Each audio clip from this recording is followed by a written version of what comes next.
Okay, hi, I'm Scott Benak. I'm going to show you how to make a feeding stimulant that you can cut across 40 gallons of sugar water for your bees.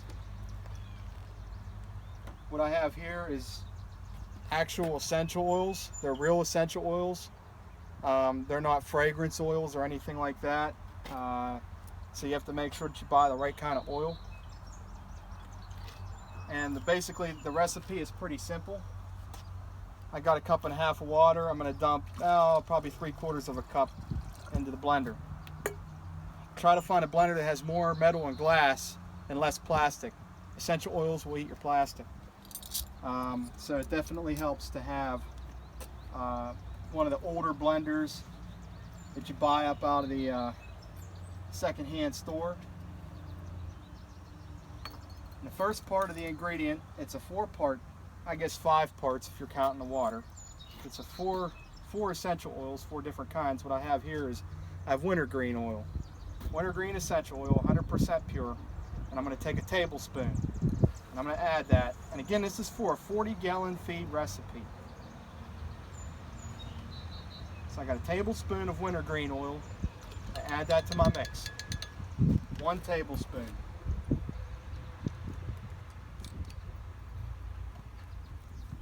And this is the similar recipe or the same recipe as Dawn the Fat Bee Man.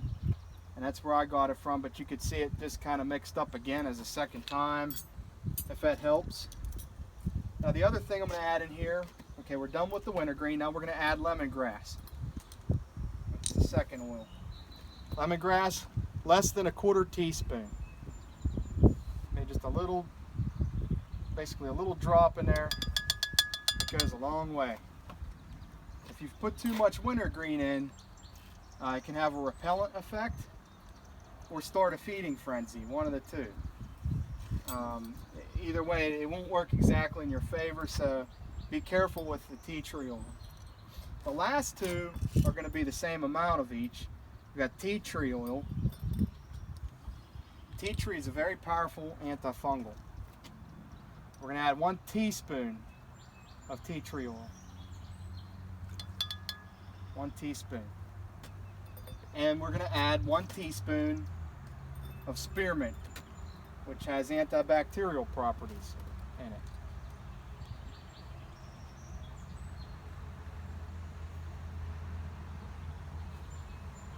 So that is the recipe. I like to just kind of rinse off my spoons.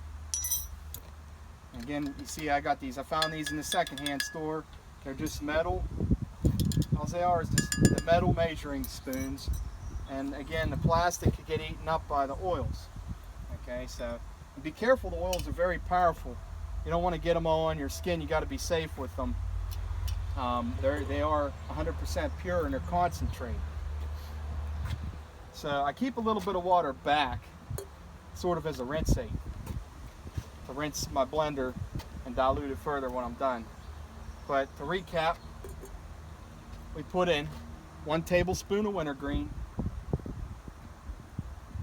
less than a 1/4 teaspoon of lemongrass, 1 teaspoon of tea tree oil, and 1 teaspoon of spearmint. What we're going to do now is we're going to go ahead, we're going to set a stopwatch, and we're going to blend for more than 5 minutes. I like to go for about 6 or 7. And again, I got 3/4 cup or half of what my original mixture is going to be already in there with the essential oils. And then you just add the rest in later for a rinse. Combine it all together in a jar, seal it up with a lid. And here's a mixture already made. See how it's all cloudy? You whip air into it with the blender, and that's what causes the oil to suspend within the, or to mix, I should say, within the mixture. If you didn't do this, you'd have puddles of oil floating on the top, which would be toxic for the bees. But spread across 40 gallons, it's actually very beneficial to them as a feeding stimulant because the fragrances, and also at preventing fungus and bacteria, and it has an effect, a slight effect against the mites as well. If you have any questions, just list them in the video. Got any comments or you want to let me know, something, just go ahead and say it. I'd like to hear what you have to think. But again, this is Don K's recipe, the Fat Bee Man. This is just kind of my twist on it.